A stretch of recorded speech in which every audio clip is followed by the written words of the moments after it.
Welcome to the New Books Network. Hello, and welcome to Madison's Notes. We are the official podcast of the James Madison Program in American Ideals and Institutions at Princeton University. My name is Laura Laurent, and this week we are speaking with Professor Brandice Canes-Wrone from Stanford University. She's also the director of the Center for Revitalizing American Institutions at the Hoover Institute. Today, we'll be speaking about threats to universities and what we can do about them. Professor Canes-Wrone and I discuss two of the major challenges facing universities today, which includes freedom of inquiry/speech and universities' ability to maintain grant funding from the federal government. We go over the history of universities and how we got to today, as well as discuss some of the skill sets and characteristics, as well as some of the ways that universities themselves might have contributed to these threats. Let's welcome Professor Brandice Canes-Wrone to the show. Brandice, welcome to Madison's Notes. It's really exciting to have you on Princeton's campus. You were at Princeton for a very long time, and now you are at the Hoover Institute. You're the director of the Center for Revitalizing American Institutions. And today we're speaking about threats to universities and what we can do about it. Welcome to the show. Thanks, Laura. It's great to be here. Great to be back on Princeton's campus and at the James Madison program. Yeah, well, so before we get into threats to universities and what we can do about them, I'd love to hear a little bit more about your background and maybe a overview of how you got to where you are through the institutional systems. You've been in universities for a long time, so this is a topic that you're very well equipped to talk to us about. But what exactly has your journey looked like? Okay, so a couple of questions, sort of micro questions in there. So one is so the studying of American political institutions is something I've been doing since graduate school. So, Congress, the presidency, that's really bureaucracy. That's what I study. There isn't really a large field in studying higher education, even though we're in it, right? And starting around 2020, I noticed that these public confidence indicators of higher education were going down. Now, part of the reason I noticed this is that since I study other institutions, I look at how public opinion on those institutions is doing. And part of the ways in which I study fields like Congress is by studying elections and mass behavior and the like. And so I started thinking about, wow, I mean, this isn't good. You don't want to be part of it. You don't want to be part of an institution where public confidence is waning and dropping as quickly as it is. And so I started collecting some of my own data at a time when really I went and looked at sort of who works on this. I hadn't really worked on the politics of higher education. And there are people who have worked on some aspects of it, but this question of public opinion and higher education really wasn't being studied by particularly political scientists, but really academics as a whole. So I became interested in that as purely a scholarly kind of political scientist matter. Of course, there's a personal aspect of it as well. And so I, along with some faculty here, was one of the founders of the Academic Freedom Alliance, right, which is an organization that champions faculty who are under threat of some sort of probably legal threat, particularly for constitutionally protected speech. And we became concerned that this was becoming a bigger issue. In fact, I keep hoping it would be a sign of massive success if I could have colleagues say the organization is completely unneeded. That's sort of my goal for the organization, that we're completely unnecessary. And then more recently, I was a founding board member of the American Academy of Sciences and Letters, which instead of dealing with things when they're sort of not in a happy place, rewards and honors faculty for both academic excellence in their research and other types of scholarly output, as well as independence of thought. And so that's kind of the other side of where we want things to be. Yeah, I find that really interesting. There's so many spaces. I don't think it's unique to academia where the focus goes out to other institutions, other systems, but there isn't always this inward reflection of, okay, but how is this system operating? Right. How is this going down? My first question, which is also the topic of our whole conversation, from a big picture, what has led to this decline? The university system is almost a pillar of what was the American dream. Post-World War II, it was considered the first step towards reaching the next rung on the ladder economically, and what has led to its fall from grace. Okay, so first I'm going to say there are a lot of things we do well. Unfortunately, that's getting that's not being publicized as much as I think it should be. But we still provide a lot of value to individuals and to society. So we can get into discussing that later. But your question, which is what has led to the decline in public confidence and this fall from grace, I think is an important one, because we shouldn't simply assume that, and this relates to research that I've done in the past, which is that, we don't want to just assume that voters are completely stupid and don't know anything. There's kind of a strand of work in political science that does that.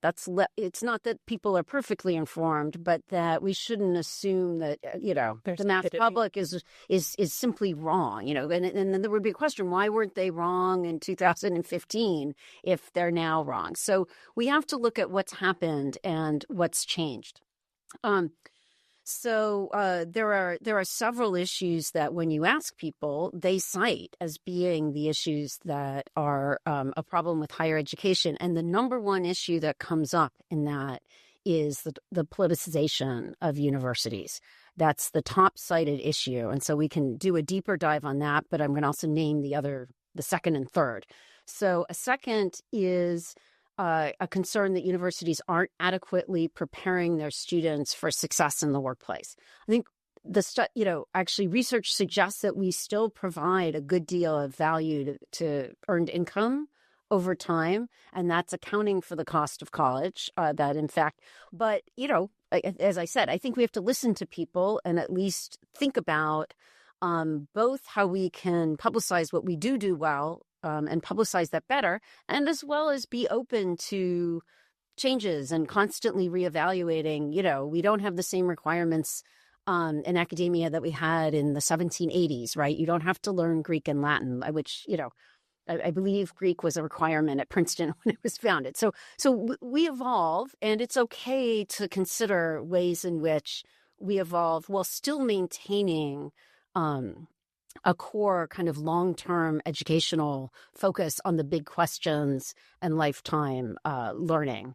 The third issue is cost. And I think, again, we can talk about this more as well, that we can think about ways in which, there are a lot of universities. The one I'm at, Stanford, Princeton is another one. There are many others. We're hardly alone.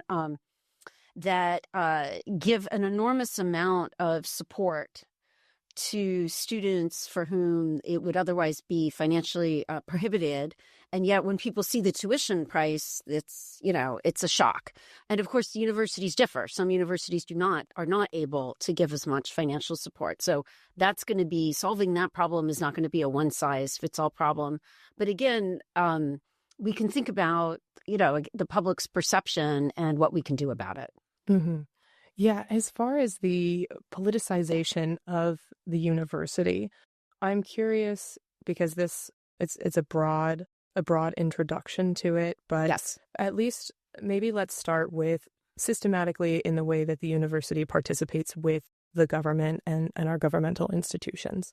Are the challenges of politicization applied to universities, or is it coming from institutions? Is it coming from the way that our laws are written, or is it more so a cultural effect that's bubbling up from below? So when you look at how people respond, so here I'm again taking the view of the public, people believe that universities are, a majority of the public believes that universities espouse a particular viewpoint rather than are neutral. And when you ask them, what do you think that viewpoint is? The vast majority say a liberal viewpoint. Mm-hmm. So, again, some people will say, well, I think that's unfair. And of course, universities differ, not, a lot. I don't think anybody's saying that Hillsdale's espousing, a liberal viewpoint. So, maybe some people are, but I think that's not, so we don't want to kind of lump all universities together. But over time, some universities in their, whether it's their application essays for undergraduate, whether it's their first year orientations, whether it's their choice of graduation speakers and their honorary degrees, have increasingly sent signals that there is a liberal viewpoint. And we also know from data on faculty identifications with partisanship that universities have become increasingly skewed in a democratic direction. Now, I'm not someone who's in favor of the government or even anyone kind of setting up some quota for conservatives.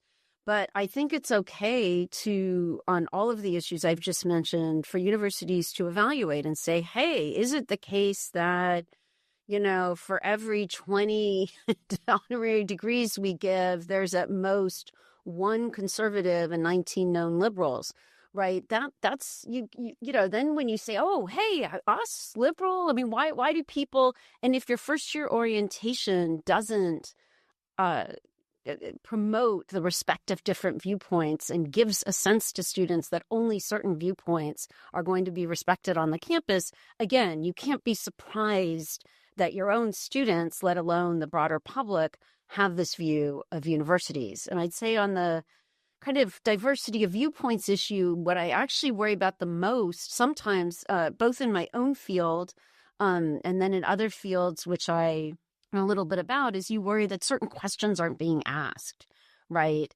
If, something, are we just not even asking and hiring people who do, say, military history and diplomatic history? Are we not hiring people that study religion? And I'll put my own field. We probably have not enough research on, say, religion and politics. Now, these are kind of catch-22 situations because you need people to be studying the issue to kind of, so you don't want to hire people, right? You need to get the people trained in those issues. But I think that for me, some of that is, if we were kind of constantly reevaluating, you wouldn't need quotas. You wouldn't need to enforce in a sort of heavy-handed way. You'd be open to lots of different subjects and viewpoints, and that would kind of naturally diversify the faculty ideologically. Yeah, and this, to me, points to a broader implication or maybe circumstance of the changing dynamic of the role of the university. Of the role of the university, and how you were saying when Princeton first started, you had to learn Greek, and it wasn't, you didn't come to school to learn anything technical. You weren't coming to learn maybe the equivalent of welding, which is coding now. And right. Of course, technology is impacting why and how we go to university. I'm curious, as far as the role of university, is part of the politicization of universities, or just a separate bucket of challenges, the fact that we have started to have different ideas about what university is for, and therefore we're starting to have a conversation that we didn't used to have. So I agree that universities have changed a lot over time, and this could be a little bit of a long-winded answer. So stop me. Just I was going to say, we're buckled in. This is a little bit of a history lesson. So this week on Madison's Notes, the history of the university. There are kind of three big waves of university formation in the United States, right? So there's the early universities, of which Princeton is one. For instance, and William and Mary and Harvard, Yale. So, and they were actually religious institutions, right? Princeton's Presbyterian, I believe Harvard's Congregationalist. You can quiz me later. Yale's Calvinist. So an exception is, for instance, University of Virginia, right? So that's not a religious university, but that's really the exception for its time. So that's the first waves, and these are primarily liberal arts institutions, and the only people who are attending already are very well off, right? So a second wave is the land-grant institutions in the late 1800s, and those were designed to train in the practical arts, including, for instance, agriculture. And they did have some engineering. And in fact, although the U.S., of course, at this time does not have the level of universities as Europe does, it's interesting that actually we were producing more engineering degrees than, say, Germany even at the height of the German universities. In part because of these land grant schools and the focus on the practical arts. But the third type of university is the philanthropic type, where I am at Stanford, Carnegie Mellon, and those come in with the model of Europe with a heavy focus on science, engineering, and technology. So now the University of Madison versus Stanford versus William and Mary, the ways in which they differ are not due to these religious, as much due to their historical roots. But it is worth noting there's some carryover, and you see that Carnegie Mellon and Stanford do have more of a STEM focus, right? There's a stronger emphasis on the liberal arts in a lot of the earliest founding universities or universities in the founding of our country. And you see that these kind of land grant universities, there's really incredible agriculture schools. But I digress a little. Okay. So those are the three big eras. So then what happens is in the 1940s and 30s, three events happen. So first, right, the third... Which ones are you going to choose? Yeah, the Third Reich comes into Germany, and though they have the best universities in the world at that point, they dismiss all Jewish faculty and anti-Nazi faculty. So this is just a huge boom to the United States. So this is when universities like Princeton go... really start to become major intellectual Einstein centers. Came here. Right. So Einstein comes, some slightly less famous names, but famous in academia, von Neumann. Scientist after scientist comes over. And again, many of them Jewish and some of them simply not supportive of the Nazis. Yeah. Then the GI Bill gets passed. And so enrollment in universities goes up enormously. And the GI Bill is designed to enable individuals who would not otherwise go to college to get a college degree and succeed in the workforce. That's, and reward people for having served their country honorably in World War II.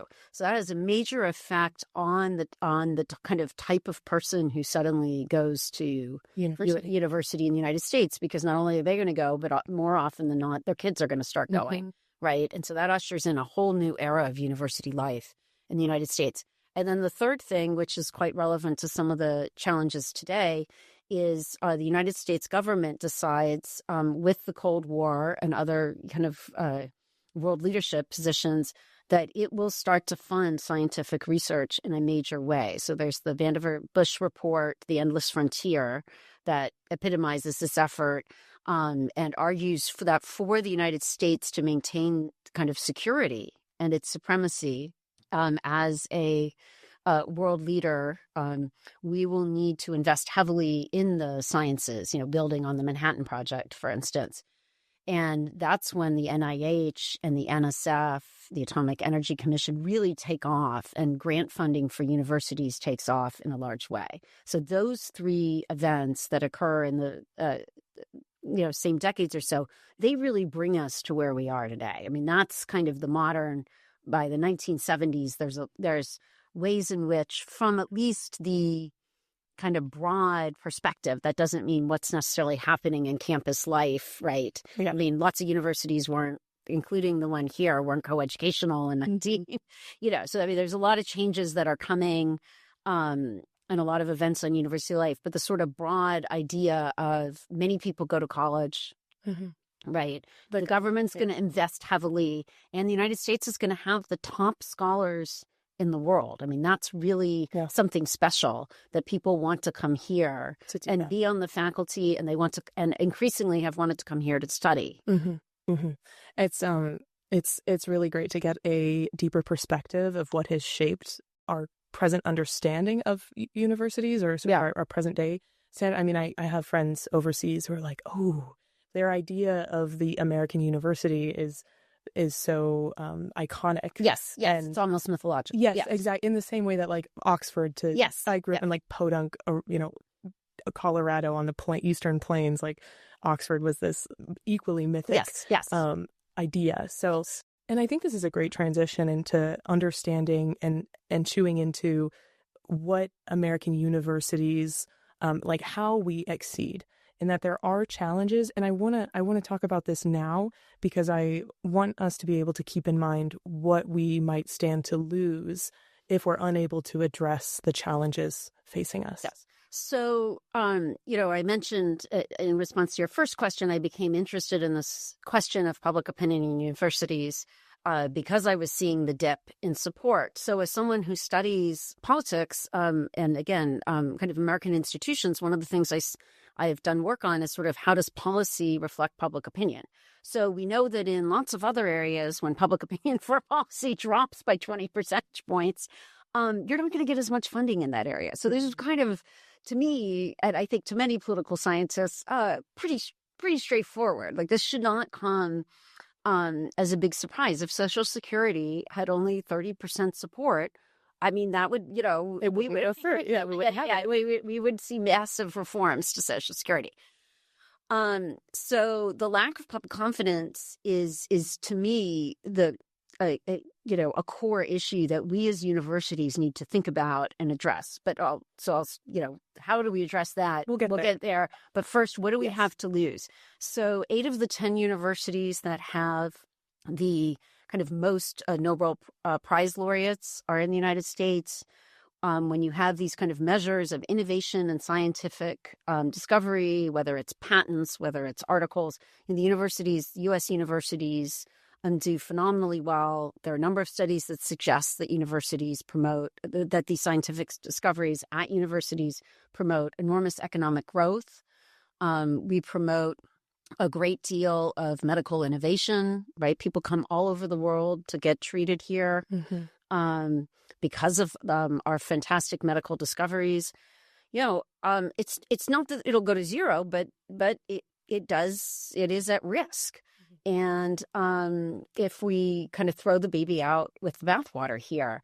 And so, again, for me, the fact that international students have wanted to come here and study, particularly in graduate programs, I mean, this is a major source of our scientific innovation, that we get the best in the world.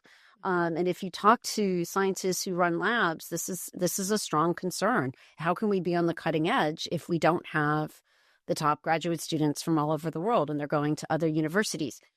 So I actually, in some ways, agree that the university systems, not every university, I'm not complaining about my own at Stanford, so I feel I need to make that. But I do think that many universities have become highly politicized and that this has become a major issue, and that it would be just tragic if universities said, well, what we want to be is major political institutions who sort of fight only for the progressive left, and we're just willing to throw away. If that means we don't get any government grants, we'll just, that's just too bad. I mean, in a free society, you're allowed to do that. So I can't, basically, you can't stop someone from doing that. But it would just be a complete tragedy, and it's unnecessary because in a truth-seeking institution, all viewpoints should be respected, and that absolutely includes the progressive left. It simply also includes a lot of other viewpoints as well. Mm-hmm. And as you were talking, I was thinking of an example where I've heard an argument of if a university, no longer takes funding from like some sort of federal funding, and perhaps there's an increase in private investment in the university. And universities have private investment. That's great. Trusts are set up, people donate things. But the, what's the word? Maybe the purity that research can happen when there's not economic interest or economic dependence on what comes out of it, I think is really important. And not to say that if a government is funding something, there aren't strings attached. There aren't other political incentives, but how important it is to have research that doesn't have a projected outcome, or it doesn't have to produce something at the end of its line. Yeah, and particularly it doesn't have to be where there can be a longer term goal. Yes. So things like an example that's often cited at Stanford is that some of the foundational research for AI was generated at Stanford many decades ago. So it doesn't actually at the moment produce we don't have the computing ability at the time, but the fundamental research is there, and you can point to other our kind of modern MRI machines, they start at universities. And there's a number of factors. So both, you don't have to be, it can be kind of an incremental step. I mean, sometimes there are big leaps. I don't want to say everything's incremental, but it can be an incremental step that, maybe in the case of AI, decades later, that it becomes foundational. It's also the case that universities, are able to allow experiments to fail. And, when you're at a more STEM-oriented university, that's sort of, we're going to try something and maybe it doesn't work out. And, and the answer is actually, we thought that this would be, would cure something, but it turns out in a randomized trial, it doesn't. That's also really valuable. And there's less of that kind of high risk, high return in a short-term profit. And I'm at Hoover, I'm all for profit, I'm all for the private sector thriving. But I think there are, I don't just think, we know that there are many scientific advances in the United States that we would not have today if universities weren't doing this longer term basic fundamental scientific research. Yeah. And just as a side note on the AI development happening years, decades in advance. So every year, the incoming Princeton students are given a pre-read. Yes. And their book this year was by Fifi Lee. Oh, okay. Yeah, Great. is at Stanford. Yes. And she's done enormous work for the advancement of AI. But she's, she had years of research. I read the book and she had years of research at Princeton. And it essentially came down to, we don't actually have the computing power. So it was like she had developed 6 steps ahead what we had access to, and then finally years later that step 2 was loaded and then 3, 4, 5, 6, 7 were accessible. So that's a very real world. Yes it's exactly. not just so okay, now we have a lot to lose. There's a lot of benefits to the university, and it would be sad to see that change dramatically. And I want to talk about now some of the challenges, one of which is a longstanding issue. When we say, what are some of the challenges? Gosh, too big of a question. So to be more specific, let's maybe tackle free speech. Okay. I was on campus, or I was on a college campus, University of Colorado Boulder, in 2016. And that was very interesting. And Milo Yiannopoulos came to campus. There were protests, but he still spoke. But it was, free speech then meant something very different than I think it means now in 2025 on college campuses. Can you maybe give us a little bit of context about the history of free speech on campus, at least within the last 10 years or so, for understanding how this challenge has developed and matured? Okay. So I'm going to both agree with you that to some extent people sometimes use the term differently. So that is getting done, but that there is a core group of people who use the term consistently and have been for free speech throughout this period. Absolutely. Right. Yes. Right. No, it's not to say that it has completely flipped. But you're right that the voices, many of the voices who are loudest in supporting it have not been steady throughout this period. That's certainly the case. So there's a number of data points that suggest that students, and here again I'm going to take your kind of starting point as 2016 or thereabouts. That students on almost every college campus feel that a majority of them feel that they can't express their views openly. And, to some extent, this is a reflection of society where, with the, we can get into the causes, but you might say there's been polarization, and that polarization of a variety of sorts, but including a rise in how people view opposition party members, what political scientists call affective polarization.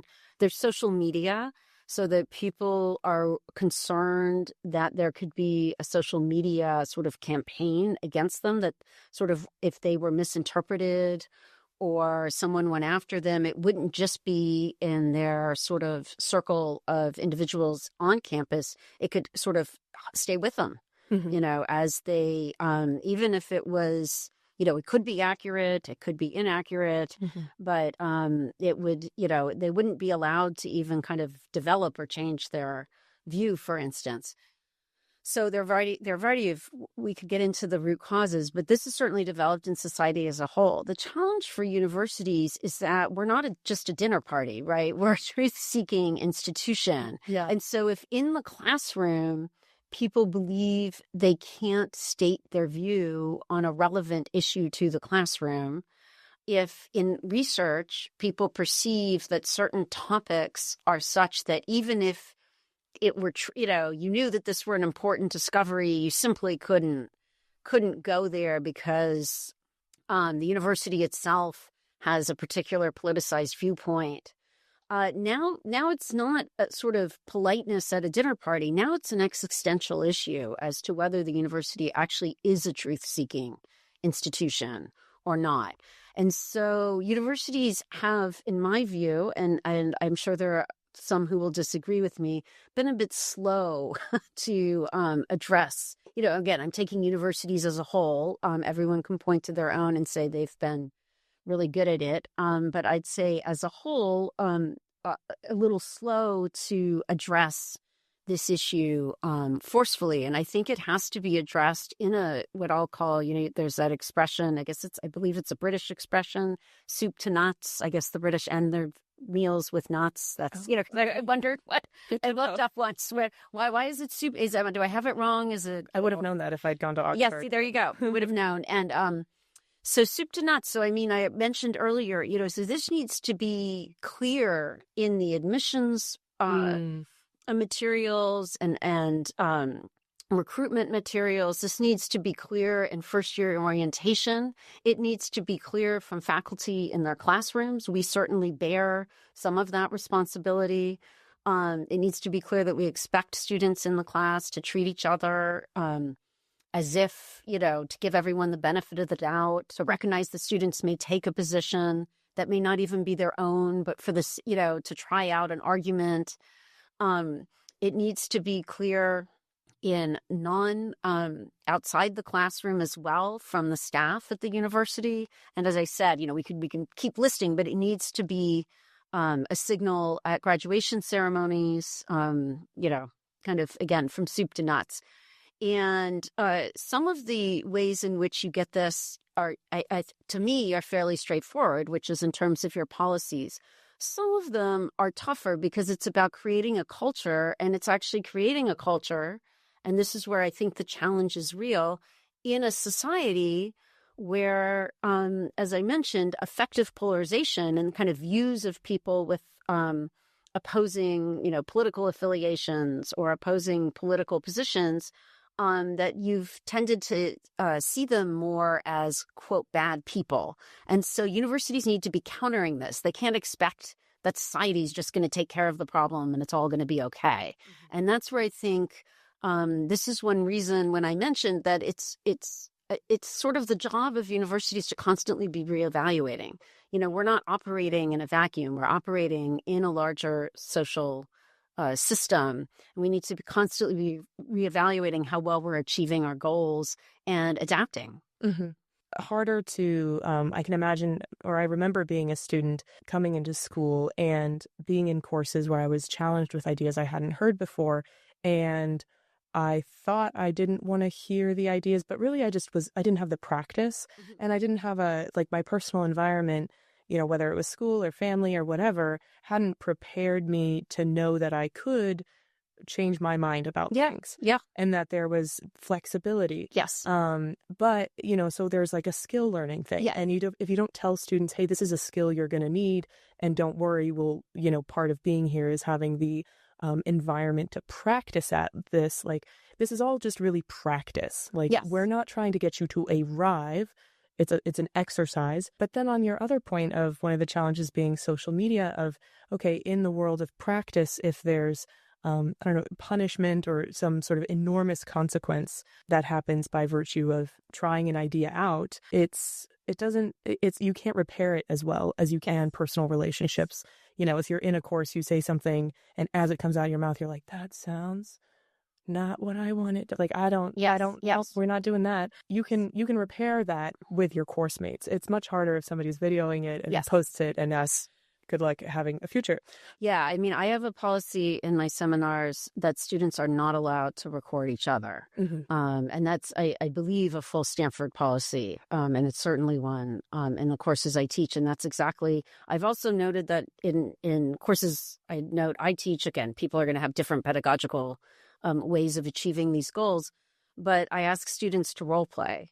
And if they're not willing, and they're assigned randomly to roles, these are undergraduate courses because they teach on politics. And so you have to think about, why are these politicians behaving the way they do? What are the incentives?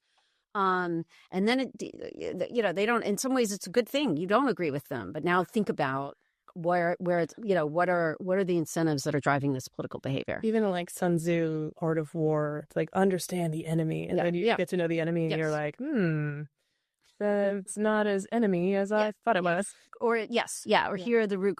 Not as much of an enemy, even if you disagree. Yes, exactly. I'd love to ask you more about this sort of culture versus policy, because the policy or the ideal of the university is this space where we get to try things on and present students with an opportunity to pursue truth. And also the university is an institution that's made up of people who have their own culture. And I'm on staff, you're on faculty, like you see these cultural influences of it's going to inevitably affect what they're able to present students. And I'm just curious if you have anything to say about people who are working for or in institutions and how they might be able to walk the line of having their own culture, their own beliefs, but still being able to recognize the importance or the need to uphold what it is the university is for. Yeah, that's a great question. So, a few thoughts along those lines. It's a big question, too. It's a big question. And actually, one of my colleagues and I have talked about holding a conference on creating the right university culture. So we may have more thoughts after that. I mean, the first is, what we can do as faculty immediately, I've already mentioned, which is to create that culture in the classes you teach and to try to present multiple viewpoints within the class yourself in terms of the information you're giving students and to enable multiple viewpoints to be respected when they offer them. In terms of outside of campus, I think it's really important that, individuals are treated similarly by the university and staff. And I think that, is an area that a lot of the public, right, you could say rightly or wrongly, but has perceived universities not to be as strong on. And so obviously, the catchword in the Trump administration is with universities is anti-Semitism. And in some ways, I was surprised that people I knew were surprised as they saw what was happening on many campuses. Again, not every campus, a lot of variation. But they said, I'm surprised that this is what Jewish students are experiencing. And I thought, wow, I mean, you really don't know anything. I mean, you just have no idea what's been going on campuses across the country for the past several decades. And so I think that that's one reason that issue has resonated politically, because it was something where, both in the congressional hearings and then more recently, because the public thought, wow, I mean, they say all this stuff. And then, the students can't study. They can't, I mean, again, these are different universities I'm lumping together. They can't study in the library. They can't walk to their classes. People are taking over buildings. Would we be okay with this if it was a different group of people? And I think that faculty and staff have to constantly ask themselves those questions. Would I be okay with this in all circumstances? And that's in some ways the most important. Some universities are frankly going to be a little more chaotic and lenient, but then they need to be chaotic and lenient fairly, like they need to make a decision that this is sort of who they are and where they're going. And other universities, it is okay to enforce time, place, and manner restrictions. That is not unconstitutional, particularly on private campuses, but even public spaces can have time, place, and manner restrictions. It's not, the First Amendment, does not say, that there's, nothing, that there can be no restrictions whatsoever. And other universities are going to have those, but they need to be enforced. If you're going to say that this is okay for pro-choice activists, then it needs to be okay for the pro-life activists as well. Mm-hmm. And I would say that this, to me, should go on in other areas. This is about enforcement, but often I've heard universities say they love activists. And that's always hit me poorly because and again, I may be wrong, and they may say, no, we equally love activists on the right. But my sense is when universities say we want activists on our campus and we want them, that's what we're looking for in undergraduates, they mean progressive left-wing activists. They don't mean far-right activists. They just don't. Mm-hmm. And I think that, again, if you don't mean that, now, so if you mean that, it's a little bit like my chaotic comment and really comment. If you're really into activism and you want far right and far left and everything in between having activism, I mean, that's, it's your university. But if what you mean is the progressive left, then you can't be shocked that the public ends up viewing you as a political and leftist institution. Mm-hmm. Yeah. And maybe it's the something at the start when you were saying people were surprised about that, what they were hearing come out of universities. One of the challenges that is influencing that status is maybe the declining trust in some of the other institutions we have, like access to journalism that isn't also somehow partisan. We actually, right, the week before this episode comes out, we'll have a conversation with Bill English, and we talk about the decline in trust in journalism. And so just seeing how these different factors impact the way people are able to address or consider or act within their institutions and in their own lives it's complex. Yes. It's complex. And as much as things are often heated and very contentious, I know that for myself, having changed my own mind in very broad ways. I've gone all over the place, but knowing that it's the fact that I've been able to change my mind, which has been so special and felt so much more empowering. And so when I see people now who I disagree with more, I'm like, oh, I can see a piece of me in you. Yes.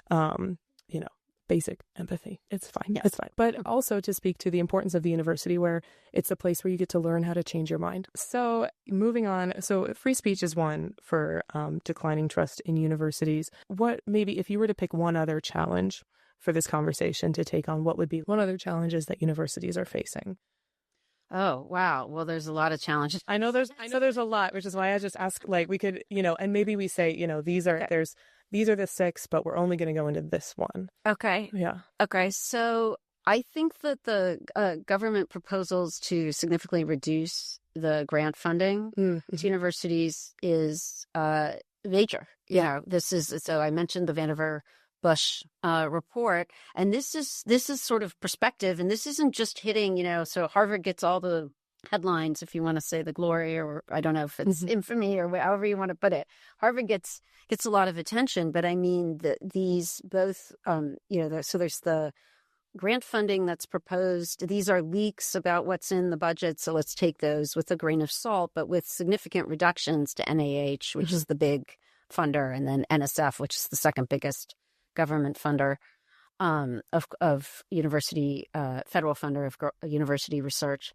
But there's these indirect costs that relate, where the government's suggesting and more than suggesting is starting to implement these 15% indirect reimbursements. So indirect costs are when you have, say, a grant for, if it's $100 worth, you get 100, you get an extra, if it's 15%, it would be $15. If it was 55%, it would be $55.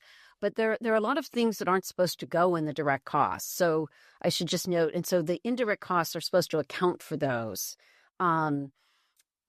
there could be some sort of reform that said, let's put more, we don't trust you guys anymore. Let's put more in indirect costs, right? But at this point, that doesn't seem to be happening. We seem to be just reducing them. And again, that's affecting universities in Alabama, in Ohio, flagship universities in red states, in purple states. That's not simply an elite university, kind of private, university that's smaller, but with a major research imprint hit here. That's affecting all universities that conduct research. That's a serious issue for those who care deeply about that role of innovation and scientific research. So how do we deal with it? Well, there's you could say a few things. One is it does affect all universities. So this is one in which everyone's kind of in it together. I think that we could do a better job of promoting to the public what we've brought to bear. I think many people don't know. And in some ways, because we haven't really had to do that, right? Yeah. We haven't had to go and publicize, did you know that AI, or did you know that the MRI machine that your mother just, helped catch her cancer and cure her, that came from universities. And there's item after item like that that we could point to, and we could help people know. And I think it is incumbent, we can't just wait for someone else to do it. We've got to be doing it to try to, bolster here. I would just say inform people and remind people what we stand to lose. Here, so I think I would like to think everybody at universities, certainly university leaders, would agree with that. Now the second part would be and I know there's some people who say no negotiation, no nothing, but I think that universities could work with the government to, as I mentioned, maybe more things with a lot of nonprofits. They have lower indirect costs, but more can go into the grant proposals themselves. And I say this knowing that may or may not be good for my department, political science. We may not be a beneficiary of that change. So I'm not saying it out of self-interest. But I think that rather than, simply hope that the problem goes away, we should try to rectify the situation and, help the administration and congressional members see what could be lost, and then see whether there are some core concerns on their part that universities could try to address. And that might be things like, as I said, putting more in direct costs and in exchange for reducing the indirect cost rate. And that way they know, okay, this really is going to cancer research. This isn't being off in some, I don't think trust me, it's not all going to political science, because I know we don't have a lot of such money, but I'm just saying that, if that's their worry, I'm okay saying, okay, like it's going to add some bureaucracy. It's going to add some, TDM to these grants, but like maybe that's where we are in terms of trust and transparency with universities right now. Yeah. And it's really hard to build something back if it is crumbled so deeply. Exactly. So this isn't our favorite, but we may not get our first, there's always this, it may not be our first best solution, but let's not go to fifth best because we don't like the second best as much as the first best. That's my view. That's not going to be shared by everybody. There's going to be people, I'm sure many colleagues of mine will say, I disagree, and they're welcome. That's the great thing if you believe in free speech. They're very welcome to disagree with me. I completely get that. Yeah. Yeah. As far as the challenges of free speeches on campus within our current political situation, what are some of the solutions for or ways to address it? Maybe for, let's say, we've talked about professors creating that culture, maybe for dispositions for students, and then also the way that institutions on a wider level, at the more executive level, are engaging with the current administration. Okay.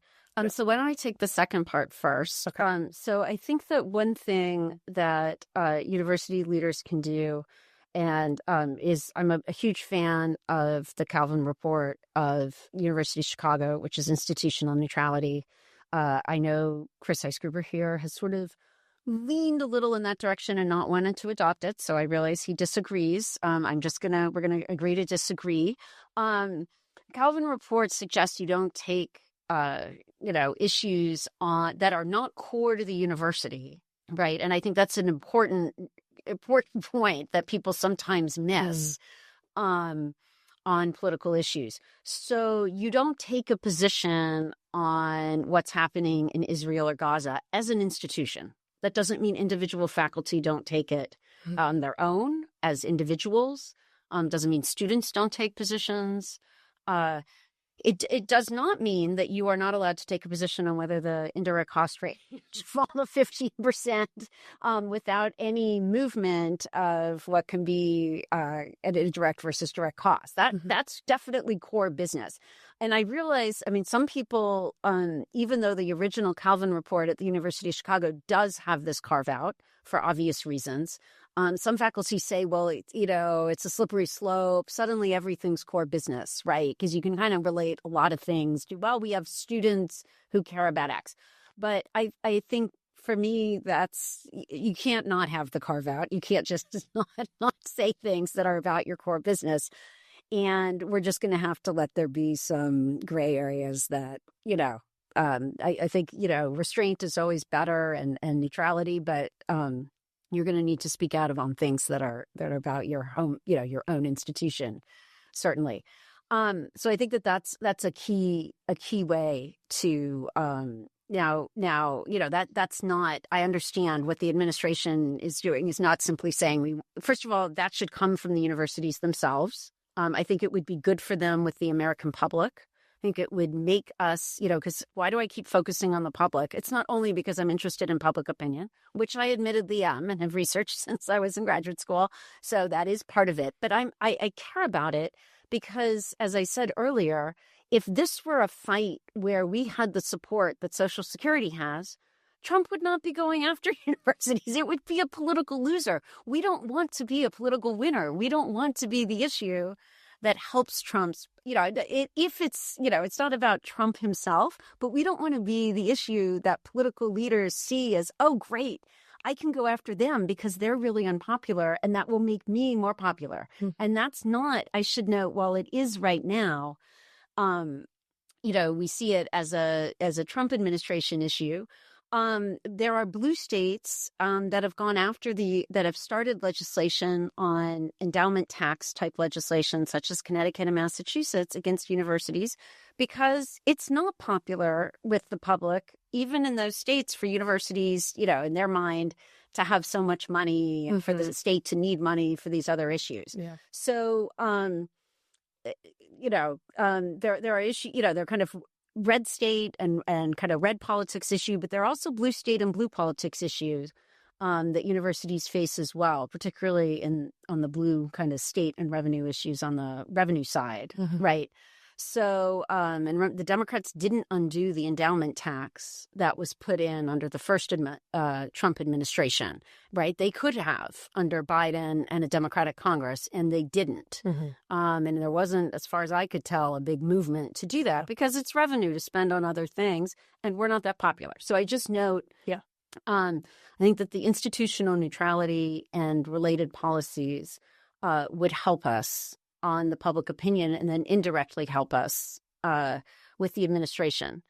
I definitely think we should be in there explaining all that we do. And I've already said that, so I don't want to go on again on that. You did ask about students and what students should do. Yeah. Maybe like a way to focus that question is, what is a characteristic that you have seen one of your own students bring to the classroom that has helped them in their process of self-discovery, of learning? It's not that they came with the right answer, but was there a disposition or types of questions that they were asking that inclined them to be more successful at this whole very messy, hard project of being human? Okay, so I'm going to say some great things about my students. I know, sometimes students get kind of lumped into all the concerns. I taught a class at Stanford in the spring last year on the presidency. And frankly, I was a little nervous because, the presidency. I mean, this is, it was terrific. The students were terrific. I thought that They listened. I mean, one of the qualities, they spoke. It wasn't that they only listened. This was a seminar.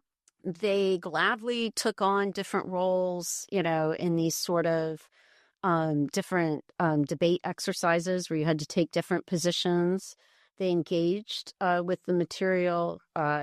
Historically, we did some data. There wasn't a requirement, but we had some work with data. So they were intellectually curious. They were great. I'm at Princeton. I'm going to give some shout outs. I don't want it to feel that it's only Stanford students.